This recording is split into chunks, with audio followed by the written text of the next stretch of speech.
Bless the reading of your word, Heavenly Father. Genesis chapter 32. And Jacob went on his way, and the angels of God met him.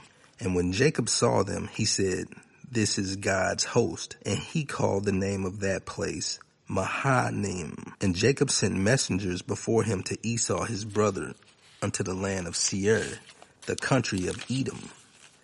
And he commanded them, saying, "This shall ye speak unto my lord Esau.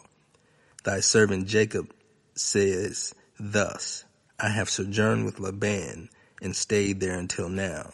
And I have oxen and asses, flocks, and men servants and women servants, and I have sent to tell my lord that I may find grace in your sight." And the messengers returned to Jacob, saying, "We came to your brother Esau, and also he comes to meet you, and 400 men with him." Then Jacob was greatly afraid and distressed, and he divided the people that was with him, and the flocks, and the herds, and the camels into 2 bands, and said, "If Esau come to the one company and smite it, then the other company which is left shall escape." And Jacob said, "O God of my father Abraham, and God of my father Isaac, the Lord which says unto me, Return unto your country and to your kindred, and I will deal well with you. I am not worthy of the least of all your mercies, and of all the truth which you have showed unto thy servant. For with my staff I passed over this Jordan, and now I am become 2 bands. Deliver me, I pray you, from the hand of my brother, from the hand of Esau. For I fear him, lest he will come and smite me and the mother with the children. And you said, I will surely do you good, and make your seed as the sand of the sea, which cannot be numbered for multitude." And he lodged there that same night, and took of that which came to his hand a present for Esau his brother, 200 she-goats, and 20 he-goats, 200 ewes, and 20 rams, 30 milch camels with their colts, 40 kine, and 10 bulls, 20 she-asses, and 10 foals. And he delivered them into the hand of his servants, every drove by themselves, and said unto his servants, "Pass over before me, and put a space betwixt drove and drove." And he commanded the foremost, saying, "When Esau my brother meets you, and asks you, saying, What are those? Whose are you? And where goes you? And whose are these before you? Then you shall say, They be thy servant Jacob's.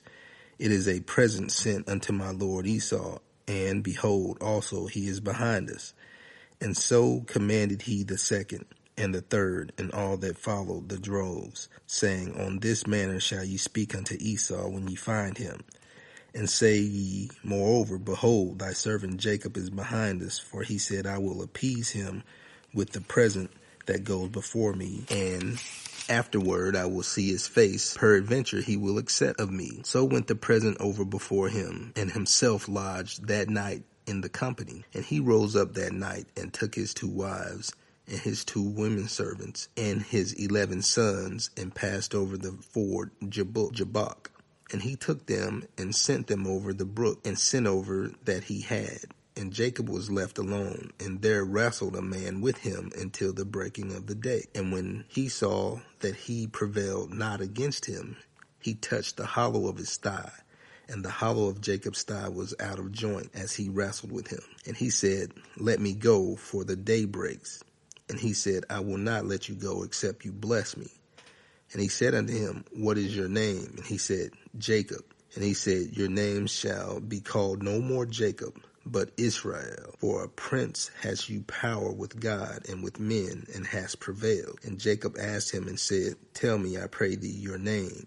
And he said, "Wherefore is it that you do ask after my name?" And he said, and he blessed him there.